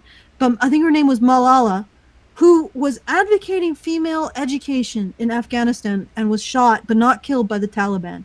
You realize that happened not because she was a woman or a girl, but because she defied her female role. If she had, regardless of how strict the female role is in Afghanistan, if a woman adheres to it, her risk of violence and bleeding and dying and having to kill is zero. It is because she's a woman. If she adheres to it, it's not zero. It is reduced relative to men. When women adhere to their gender role in the Middle East, their risk of violence is reduced. When men adhere to their gender role in their Middle East, it's increased. Mm-hmm. Because that is part of their gender role. Having your head cut off because you're an enemy combatant at the age of 10 is part of your fucking gender role as a man. As a boy.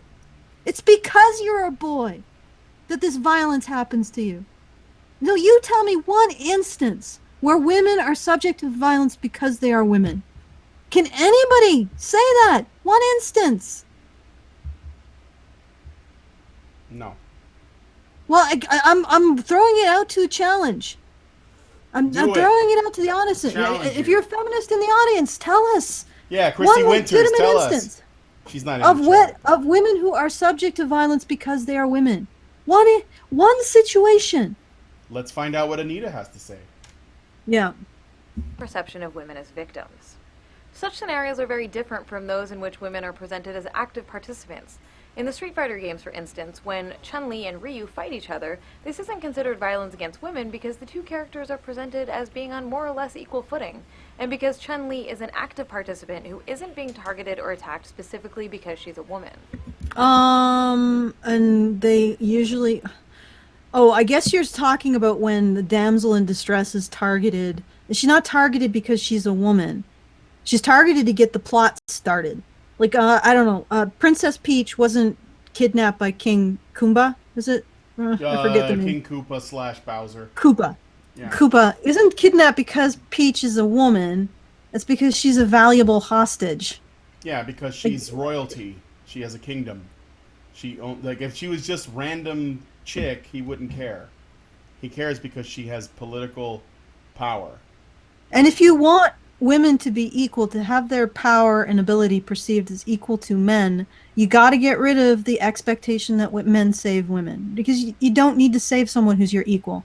I mean, you can protect and help them as they protect and help you, but you don't need to save them. You're giving up a lot of power there, Anita. If you're going to say, yeah, no, women are men's equals, they don't need to be saved. Well, there goes he for she. There goes most of feminism. Well, actually 99% of big box feminism. There it goes. If there's no impulse there's no requirement for men to save women, feminism is an anachronism that needs to be retired post-haste. I'm just saying. Yep. That's a lot of power you're giving up there, Anita. Okay. All right, let's keep going.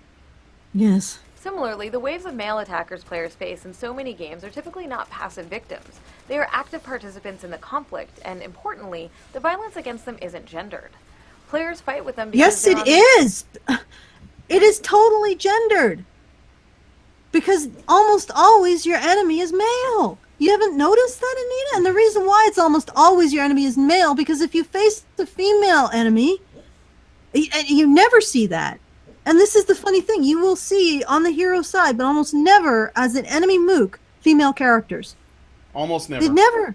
You'll see female high up villains, but not female mooks. No. And it's definitely gendered. You'll see female bosses, and then the only other, well, I'm sure that there's only a couple of examples where you'll see female enemies, and that's they might be like an enemy type in a game, like beat 'em ups like Double Dragon and Final Fight will have women, but they're more like acrobatic, or they use a certain kind of weapon, and it's just a stylistic choice, but they're really no different from the men. And Senran Kagura has it's basically just all women. And then there's zombies that happen to be female in zombie games. And but at that point, they're not human anymore anyway, so neither of them. Yeah, exactly. But here's the thing. I know that this is gendered, Anita, because if you reverse the genders and you had a situation where you were fighting against female mooks with a male on-top villain, like imagine that, just a male villain with all female mooks, you would comment on that as sexist. Mm-hmm. You would. So the reverse is also sexist. The reverse, having a whole bunch of male mooks and a top-level female villain, sexist. Yeah. And it's completely uncommented upon. And you know why? Because nobody cares if you kill men. Nobody's going to ask themselves, well, why is this male mook? Why is he fighting? Was he conscripted? What, does he have a family back home? What are his hopes? Nobody gives a shit. You can mow those men down and not care. And that's why men usually are mooks, or even just the pointless victims of just to show like to use an example that comes to mind. The Happening, M. like Shanaline, I think it was The Happening or The Incident or something. Yeah, no, The Happening, is that the one where the plants try to kill everybody? Yeah, With the their plants pollen? try to kill everyone with their pollen. And guess who are the majority of the victims of the plants? Men, Anita. There's only one woman who dies in the beginning, and her death occurred off screen. So even when you're talking about deaths, just to establish the severity of the danger, even in a situation where the death should be completely gender neutral, they still skew male, because people don't care as much. And it's the same reason why we will send boys into situations where they get their heads lopped off as enemy combatants. It all comes together. It all makes perfect sense when you understand that. Okay. All right, I want to go back to something real quick. Right here. All right, this person Not on backward. the. I know. I'm going to go forward. This person on the left, that's a man. That's not a woman. That's a boy. So I don't know why she put that in there. I don't know what that's a boy. Named Leon. This is the degree to which Anita knows what she's talking about, which is not at all. Maybe she's referring to him No, as a him? that is a boy, and she is basically trying to say there are examples in which violence against women is justified because they're on equal footing, and that is the example is fighting games. This is Leon from Tekken. That's a boy, as far as I know. Unless they revealed it was a woman, that is a boy. So they got that. She is wrong. She doesn't know what she's talking about. Somebody mentions that most RPGs have female enemies in them. Yes. that Yeah, is true. and they also, yeah, they do. That's true. And they also have female characters. Yep, and they have female characters. All right, so anyway, going back to wherever I left off at, which I think is like right about there. Them because they're on the opposing side, not specifically because they are men. Unfortunately, when female combatants do appear in games, they're often presented in sexualized ways, which inevitably lend the player's attacks an air of gendered violence.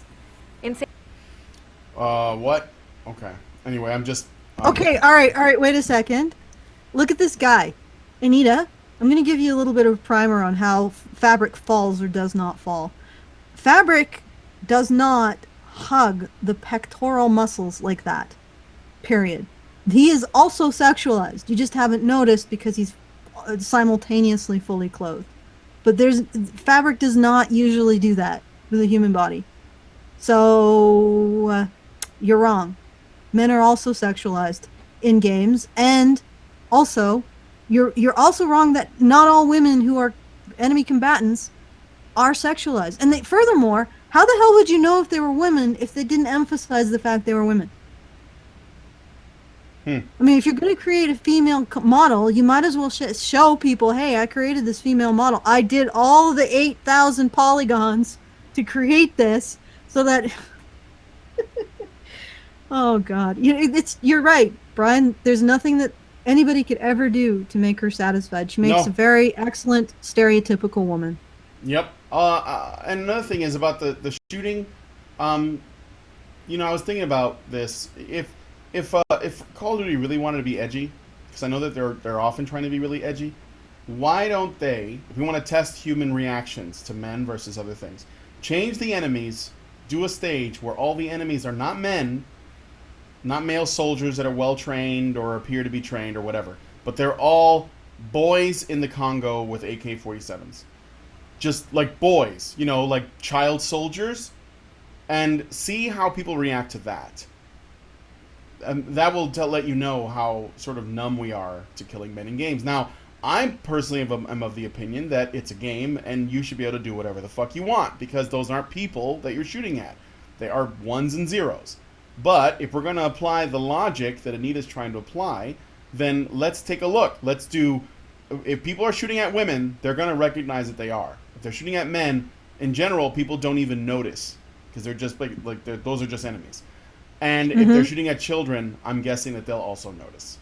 I mean, even in games where killing children is advised, it can be uncomfortable. That's what made Silent Hill so creepy. So... What's really also happening is you'll notice that male characters in a lot of these games have all of their they look more bestial. They don't look like men. They look like beasts. And that, so you can make the argument that's also sexist. It's really sexist against men, that they're more animalistic, and they don't actually, like I said, the women look like women, like human women. Men just look like beasts. Anyway. All right. Saints Row the Third's so-called horde mode, for instance, players must defeat waves of sexualized women, sometimes beating them to death with a large purple dildo. I welcome this gameplay enhancement. That's why they call it horde mode. Now, oh God, Anita, you're so dumb. It's a play. First off, it's a play on words. It's horde mode, Horde. In a lot of shooters, involves waves of enemies, usually men, monsters, zombies, robots, rabid deer, whatever it is the game is about. Horde mode is Saints Row. Cows. Yeah, Cows. Yeah, cows. Moo. Saints Row is known for trying to be edgy, right? What were you gonna say about Diablo? Yeah. Okay, never mind. You got it. Yeah, I know. Cows. Cows. Moo. But yeah, I mean, like they could have called this cow mode if they wanted to. That would have been really offensive. But it doesn't matter.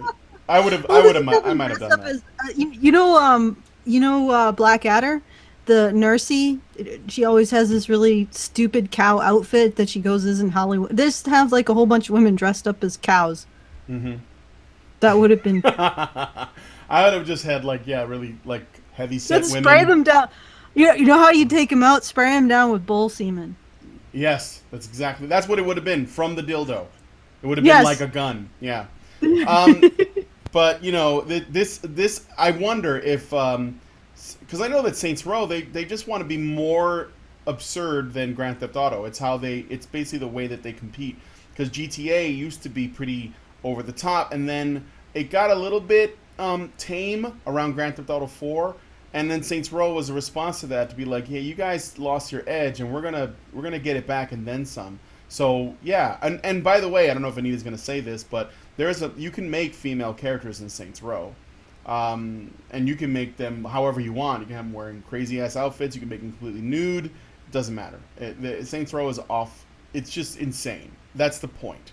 So, anywho, purple dildos slapping prostitutes. Let's continue. In 2009's game Wolfenstein, the Elite Guard are a I love the special jiggle all-female enemy physics on unit that. whose absurd uniforms sexualize not only the female characters themselves, but also players' acts of violence against them. Oh God! So the ragdoll physics just happened to leave this woman spread eagle, and this is violence against women, even though the ragdoll physics just happened to do it. Yeah. Anyway. Speaking of physics, did you see the jiggle physics on that purple dildo? Yes, they were quite impressive. It looks like that was at least 8,000 man hours that was done in 24 hours just to get that dildo to move the way that it was done. All right, let's. Okay. This is sexualized. Why? Just looks like a dead body to me. I see a corpse. I don't even know. I didn't even notice that it was female. It's hard to tell. She doesn't like sexy women, and the sexy Nazi blonde woman. That's kind of that's a trope. It's an archetype, And the Wolfenstein game is very sort of it's almost like a grindhouse exploitation film. The whole thing is stupid. I mean, it's fun, be fair. But go ahead. Let's be fair. The male Nazi uniforms are sort of sexualized too. Sure. So when you kill the male Nazis, is that also sexualization? I mean, seriously, that they had, what was Hugo Boss design their uniforms?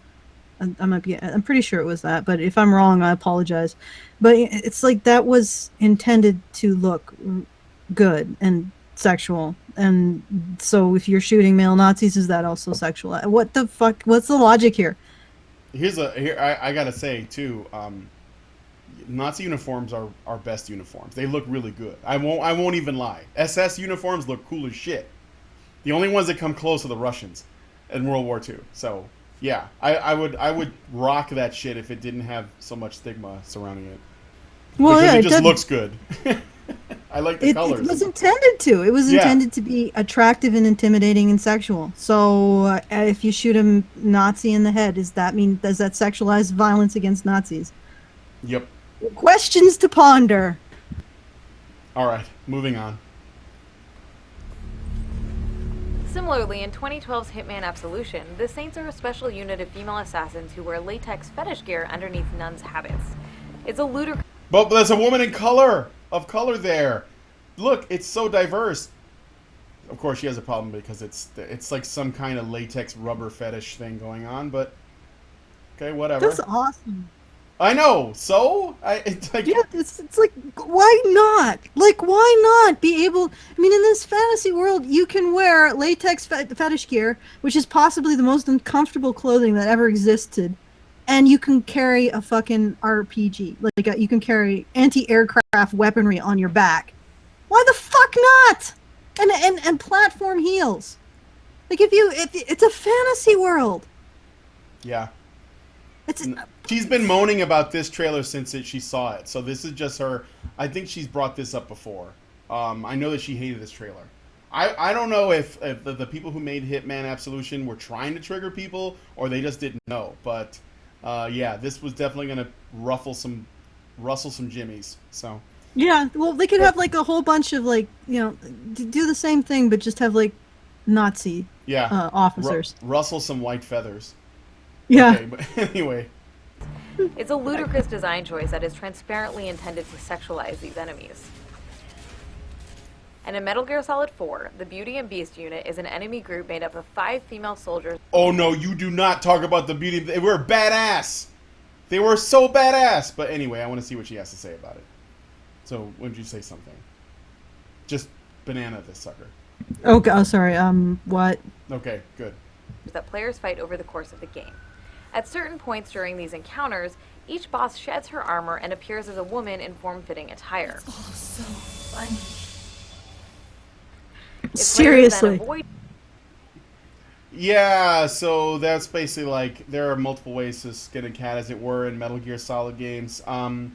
When you beat the Beauty and Beast, which was that's the whole thing. They're called the Beauty and the Beast. Stop it? Right? You gotta stop it there. You gotta stop it. I did. It's not stopping. Why is it not stopping? Okay, all right. Did it stop? That is fucking hilarious. Especially since probably to get to that point, I've watched the gameplay for Metal Gear Solid.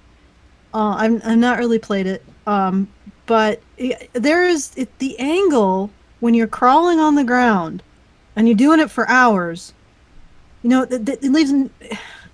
Sheds her armor and appears as a woman in form-fitting. It's starting again. Is there a glitch here? Yeah, there seems to be. Hold on. If players then avoid... Yes, let's see if we can get this stopped. I gotta go back a little bit. Something happened in SciTube and it like disconnected from the server and then it reconnected. I'm back. Okay, that's good. Are we still streaming? Yeah, we're still streaming. It's SciTube, it's nothing else. It's just... Okay, good. Well, what I was going to say is to get to that point, you have probably spent a long time with a Solid Snake at a very intimate angle. That's all I'm saying. Yep. And he does not, like, the creator does not seem to have a problem with that fact. And the players don't either. Ever since they changed it to a third person, like back and ass view of Snake, no one's really had a problem. I mean, you know, and most games have the back and ass view, and most games have men as the protagonist, so you're looking at the back of a man most of the time. You know. Okay, but Snake is constantly sort of undulating against the floor. That's his job. I'm just saying. It's a tactical espionage and ass simulator. So everyone knows about Snake ass. I'm not even going to defend it. Okay. It's what you just got. That's why they call it Solid Snake, I guess. Did she miss that when she focused on this Beauty and the Beast thing? Because it almost is a balance here. Spend 2 hours, 3 hours looking at a very intimate angle, watching a man undulate across the floor, and watching his ass as he undulates across the floor, and then you end with this. I'm thinking that this is just to balance it out, you know, a little bit. Yeah, Of course, I only mean the that's women are that. sexualized. Well, the Kojima doesn't give a shit. He does what he wants. First off, but the thing is that when he what he was going for was he likes creating characters. He was like, oh, it would be cool if I had a series called a team of people called the Beauty Beasts or Beauty and the Beasts, and essentially they start off as these monsters that are basically women in these suits.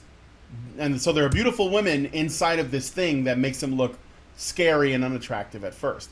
That's the whole point. So when you defeat the beast, then the beauty comes out. So that's why they call it that. And then they're all like brainwashed or something. I can't remember, but nonetheless. Oh yeah, and this is his most current trailer, which I remember watching with amazement. Yeah. It's the Norman, I think, Reedus.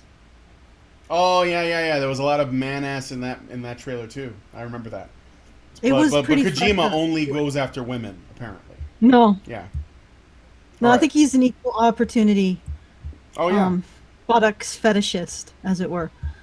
Okay, let's All keep right. going. Yeah. Attire. If players then avoid the beauty's deadly embrace for several minutes without killing or neutralizing her, the game transports them to a white room where equipping the camera results in the character making sultry poses. Ha ha ha.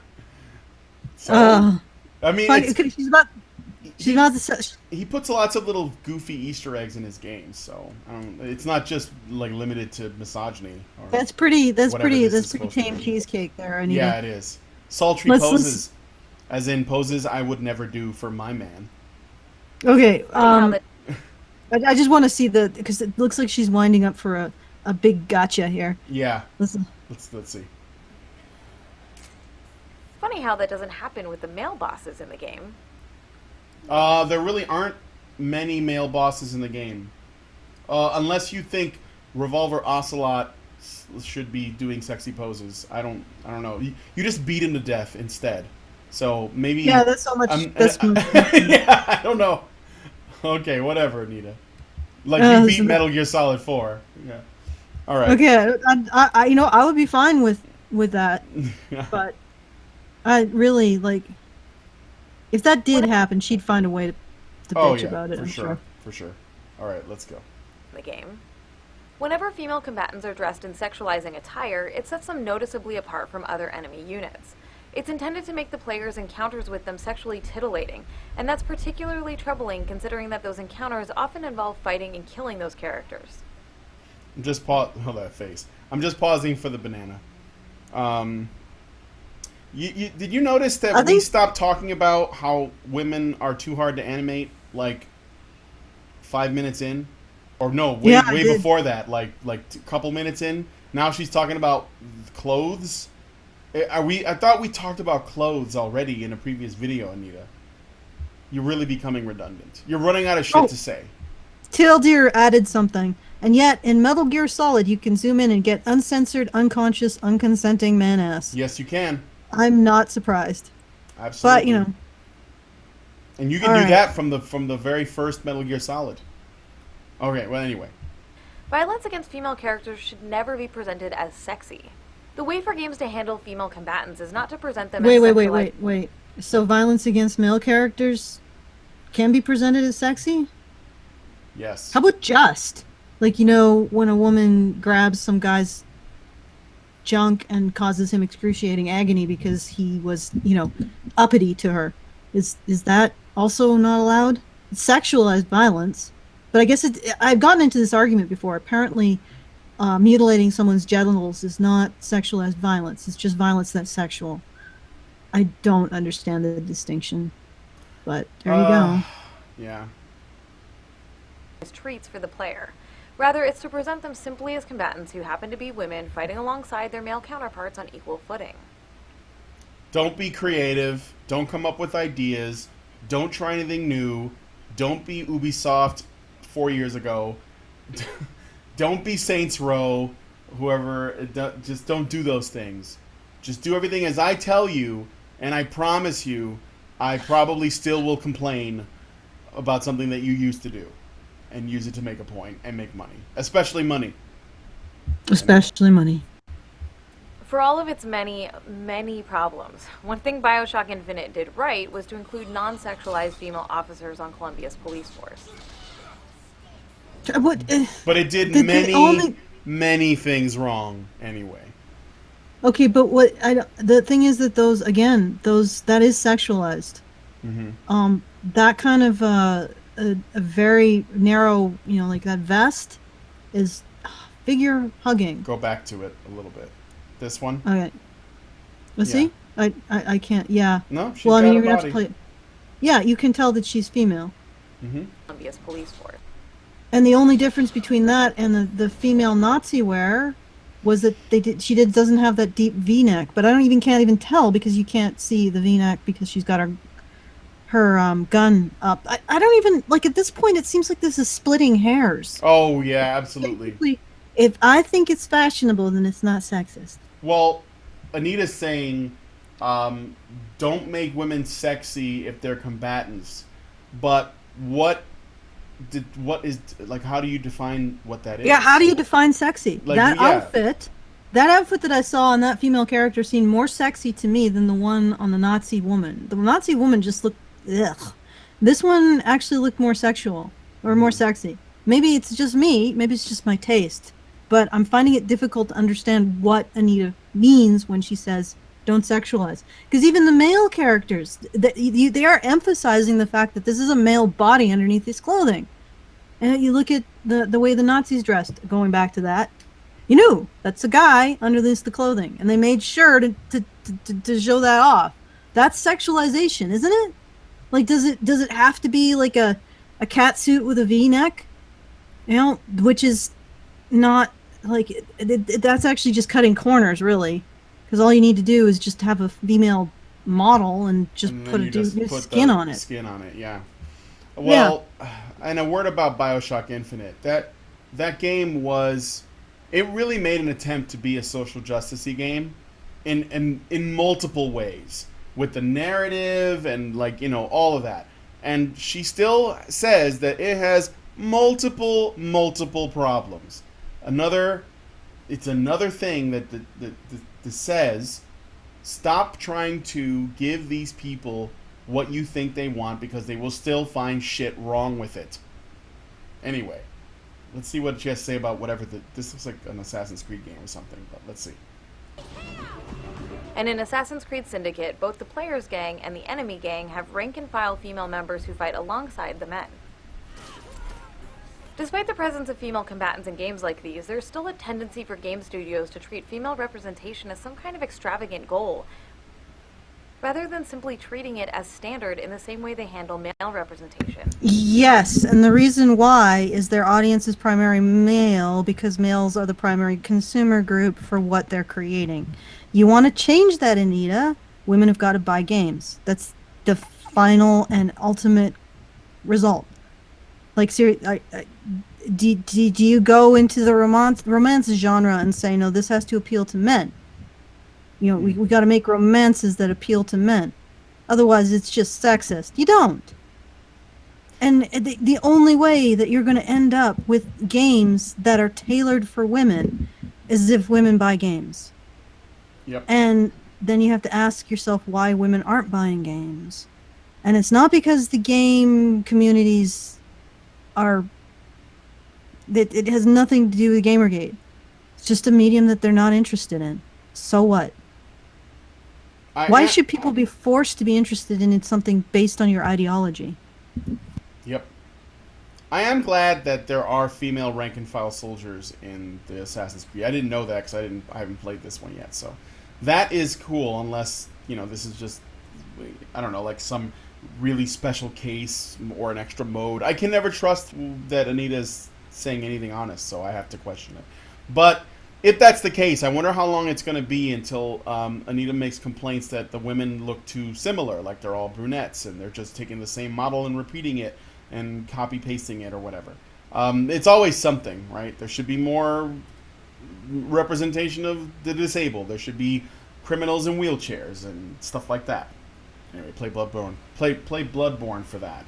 Anyway, moving on. With the presence of female combatants in games like these, there's still a tendency for game studios to treat female representation as some kind of extravagant goal, rather than simply treating it as standard in the same way they handle male representation. The excuse that I hear most often for the absence of female combatants in games is that players wouldn't believe it. But games, even ones that draw on historical locations or events like the Assassin's Creed series, create their own worlds and set the tone for what we will or won't believe. Just pausing it. What? They oh my god. This is one of those media matters. It actually influences people's perceptions of the real world. Playing a video game affects... Really, Anita? So basically because I play Street Fighter, I have to have the understanding that if I like learn how to channel my chi, I can throw a fireball through a waterfall. Oh. What we will accept. If you really think that how we... well, you're probably right to a degree. Media does shape our perception. So what is the media that's presenting women as victims because they're women completely uncritically doing about our perception of women? Bam! Boom! Headshot. Let's move on. 420 headshot. Okay. To participate in the worlds games create, we happily accept time travel, superpowers, ancient alien civilizations, the ability to carry infinite items, the idea that eating a hot dog can instantly heal your wounds. Oh, I see what she's saying. So basically she's saying that there's a lot of impossible shit that happens in video games already. Why is a woman being in a game so unbelievable? It isn't. It's It not. isn't. I don't actually... Yeah, I've heard people make the statement that they find it unbelievable. And I think that's actually the weakest argument for Anita to make an argument against. Because I think that's actually the worst argument against it. Because her initial premise is that women are hard to animate, and that's what they said. And they didn't say that women are hard to animate. They said animating a group of people that move and look completely different than another group of people adds twice as much work, which is a completely uncontrovertible, impossible to argue statement based on reality. And she took that to women are too hard to animate, and now she's taking it to they're not animated because it's so unrealistic, and yet all these kinds of unrealistic. Nobody's saying that but you, Anita. Mm-hmm. Nobody in this long chain of bullshit has come out and said that women in games, women playable characters in games, it's just, oh my god, just blows my mind. I can handle the magics and the superfoods to heal me, but the women's in the games, oh my god, that's just going a step too... Nobody says that! And nobody believes it! Nobody cares. And nobody cares except us! Why do we care, Brian? No, why? I mean, like, nobody cares that men are in games at all. That's never been a topic. You know, like, I can play Dynasty Warriors, kill 1,000 soldiers and all of the generals on the battlefield. Most people won't even bat an eyelash because it's just like, that's just what games are. It's not until we started putting until these people started even talking about games that the gender of anybody involved in a video game, when gender was actually recognizable, because back when it was like Space Invaders and Asteroids, nobody thought about who was piloting the spaceship. Now that's a big deal. So basically, Anita's argument is that because we don't care about men being in video games, women are more oppressed, and they're the problem. Like, the way that we treat them. And it's because we don't give a shit about men in games. Because we don't. Because they aren't men. They're just characters. They're just things. They're just skins. They're just polygons. A set of abilities. Yeah. The reason why we'd use men in video games, you could look at it as sexist against men. Because we don't really see a person inside to interfere with playing that character. It's exactly... we have a real difficulty in seeing men as people who react to things and are vulnerable and have experienced things in negative ways and can be hurt. We have a big problem with that. So it's really easy to just don the skin of a man and not really care about the experience of the person that you're it's not disconcerting to just tell a man what to do. Like, the male character, all you're doing is he has no personhood, no existence outside of what you tell him to do. And that isn't disconcerting to us, and that's why we like playing male characters. There you go, Anita. You don't even have to think about it. It's And like very the sexist. Yes, again, the realism argument is a straw man argument. Like people who make that argument are not they're making dumb I arguments. just had a too. thought. I mean, it's basically what we do when you say be a real man. As we Mm-hmm. just treat men as extensions of our own wishes and desires and expectations. A male game character is just like a man in the real world. We use in the game world we use a controller. In the real world we use be a real man. Isn't that interesting? And it just makes sense to us. It just seems natural to us that we just don't even care about the person that we're wheeling around in the game world. And I'm not going to go so far as to say there actually is a person there. But with women, we do give pause, and we're like, well, maybe this feels a little uncomfortable to just be telling a woman what to do, and she does it. That's a little uncomfortable. Maybe that's why we use men. Hence, Because it doesn't feel uncomfortable. It feels natural to us to just use them as an extension of our own wishes. yeah. Hence my statement about replacing all the soldiers in Call of Duty with child soldiers, and then seeing how if that makes people uncomfortable. In the same way that it would to kill a bunch of women. I think that most people would. Especially if they felt it was senseless. But, I don't know. I don't think real gamers would care. But that's just me. And I hate to say real gamers because it makes me sound like... But it's true. Like, people who just play video games, they don't consider that there is some importance to what's happening. They just care about winning the game, as Maddox would say. So, anyway. And a million other fictions. It's certainly not too much to ask that these fictional worlds give us believable female combatants too. Can we just have believable female combatants, even though I've already explained that there's a lot of stuff in video games that are unbelievable, like infinite ammo and infinite storage space in your character and psychic powers and flight and, space travel. But what about the women's, though? And to answer the question in chat, I'm not actually advancing that as something that we need to address. I'm saying that you could easily turn it around and say that's incredibly sexist towards men. The fact that we just uncritically and just willingly accept the idea that you can just control a male character, and that's less uncomfortable than doing that to a female character. It's why we have so many male characters in that role, or male playable characters in that role. I'm just saying. I'm just putting it. Yeah, we're just basically reversing the logic and seeing if it adds up. I think that there is something there to think about, but I don't think that we need to tell games. You need to use more. You think men are just extensions of societal attitudes and expectations, and men should just do whatever's told of them. Just like be a real man is an extension of expecting men to just do what's told of them, to see themselves in terms of benefiting other people. And then you're using male characters in that way, and you need to stop. I'm not going to say that's stupid. I mean, It's something to think about, but it's not something to tell people how to live their lives about. Yeah, it's not something to act on. Okay, let's continue. We're almost done.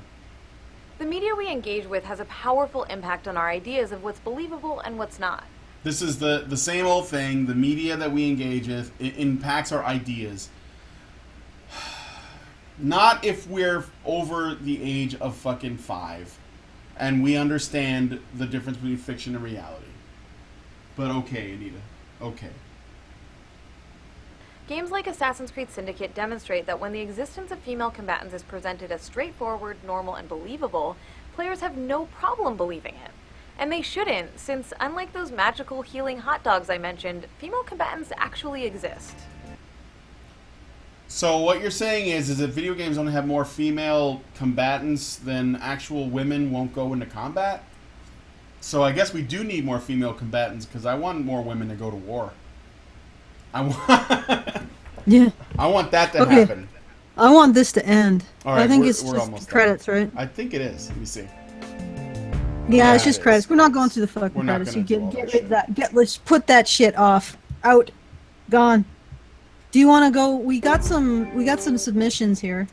We got the MSG character making Stefanie Joosten as Quiet. And if you just go through it really quickly, you can see just how much goes into character creation. I mean, this shit looks like it's... If you look at it, I sent it through. I don't know if you can queue it up in Doge. In the Google Hangouts, I sent it through. It's another YouTube video? Yeah, it's another YouTube video. It was submitted by one of the people in the chat, or actually, I think it was one of our volunteers who writes. Okay. And he's been There are looking two at, in Jack- there. Is it the first one or the second one? It's the second one. All right, I just put it in. So. The first one is the naked Norman Reedus. Oh yeah, Death Stranding, Norman Reedus. Yeah, I did. Yes, Okay. that's yeah. I mean, we can sort of go through it really quick. Yeah, I'll just pause for bananas and stuff. Yeah, I don't know. I mean, it doesn't even make sense for people to not allow others to. Actually, it's probably going to be the sound that's going to be the problem. The music. That's what I was thinking. Yeah. So yeah, that's why I'm. I can mute it. We don't. yeah, need mute the the sound. sound. Okay. We let's don't really try need that. the sound. We just need the naked man ass. I can still hear the sound, so you're gonna have to mute it. I'm muted. It's muted on my end. You. Oh, okay. Okay, so it doesn't matter if it's muted on my end, because Yeah. all right. Okay, this is so fucked up and disturbing. Oh my God, Spider-Woman pose. Does he have handprints there? It looks like some people are copying feels. Yeah, it looks like he. Oh my God, you're right. You just made it that much more disturbing. Oh. It looks like he's had some serious something's happened. Like, okay, how is it that those handprints?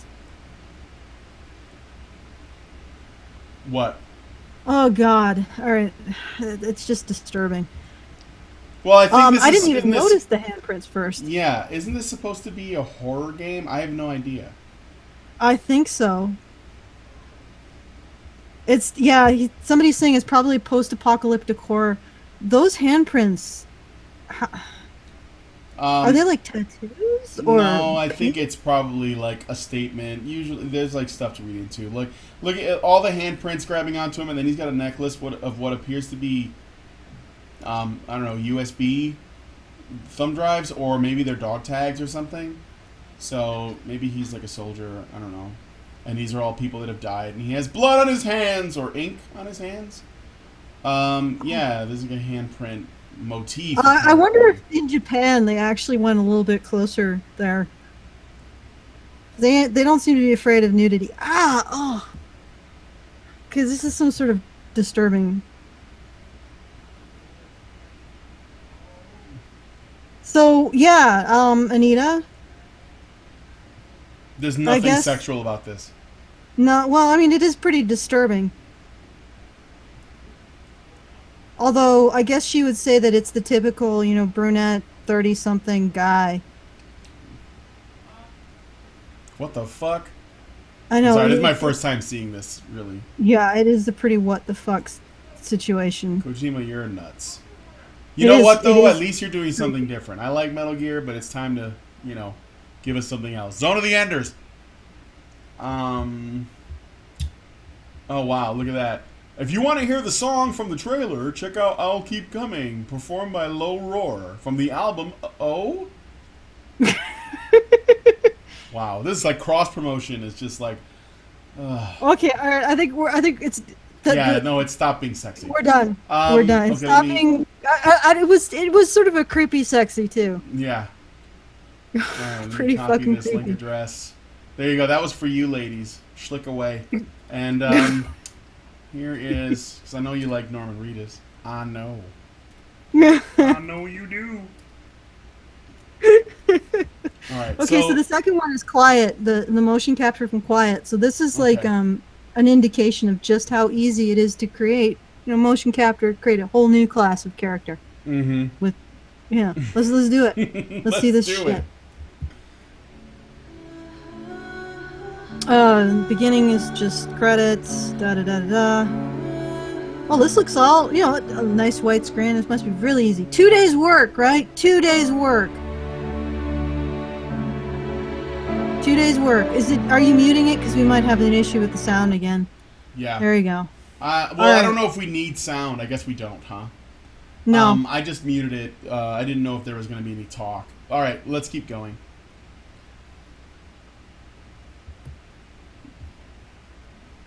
Oh yeah, this is like the way they do mocap stuff these days. I wonder if...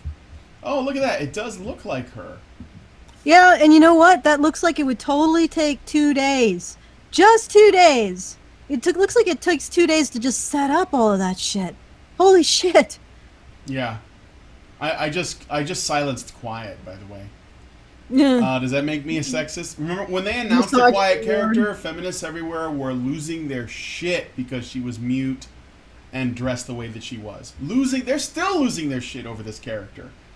But overall, though, they it's like they forgot. It's almost like they moved on to hate something else. All right. Like the fact that Gal Gadot is Israeli or something. Yeah, but look at all this. I mean, definitely, this is something that, it totally would only take 2 days to do. Totally. Yeah. The guy isn't completely talking out of his fucking ass when he's supporting Anita's assertion that making female characters is easy. No, this could be done really quickly by this guy on Twitter. He's the one that could do this easily, not nobody else. He's a special kind of programmer, you see. He's way above, like, fucking Hideo Kojima or any of these other so-called game developers. These so-called game devs that don't know how to make shit. Okay. Let me play again. Well, yeah, I just kept playing. I mean, I think we've got our point across. The complexity of this. There's no way that this shit takes 2 days. No. It takes a long time, and it is a significant effort. And if you're not gonna, if the audience isn't gonna be there to justify it, you can't expect them to do it. So the solution, Anita, is to convince women to buy games. Yep. And believe me, as soon as a critical mass of women, if the game industry, if the game audience was majority women, game developers would probably shit in happiness, because everybody knows how to market to women. You make them feel like they're victims. I gotta tell you, I'm really glad that I don't play these gigantic, multi-quadrillion dollar fucking games that these humongous studios put out that often, because it seems like they're the ones that come under fire the most. And I'm over here with, like, my Japanese titles and shit that isn't influenced in that way. So I'm glad about that. Anyway. Yeah. I think we're done here. We are. Let me get ready to close this out. Do you have what any did you guys words? think? I hope you like our digs. swanky new format. Let us know what you think in the comments. We're just trying new shit, and I apologize. There was like a bit of a glitch in the middle there, but overall everything seemed to be okay. So. Yeah. So tell us what you think of our new digs, our new look. Yep. I think the sound is good, bad, whatever. Well, Yep. Tell us what you think. Also, tell us how to improve. tell us what you think about the stuff that we commented on. What do you think about the Wonder Woman trailer? What do you think about the fact that it basically got way more likes than dislikes? I actually forgot how many likes it's got. Let me see. I want to see where it's at right now real quick. The Wonder Woman trailer, it's got way more likes than dislikes. Overwhelmingly so. 17 million views, 190,000 likes, 5,000 dislikes. I'm sure that they'll cherry pick a few Twitter trolls and say, look at all the misogyny around the Wonder Woman trailer, oh my god. Misogynies. Yes.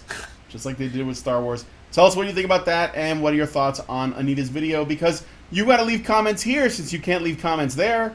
So you may as well tell us, because you're not going to be able to tell her. And consider throwing some shekels our way so we can, get the digs that we need to improve our everything, really. And that's www.patreon.com/honeybadgerradio. All right. That's it then. We are out. Good.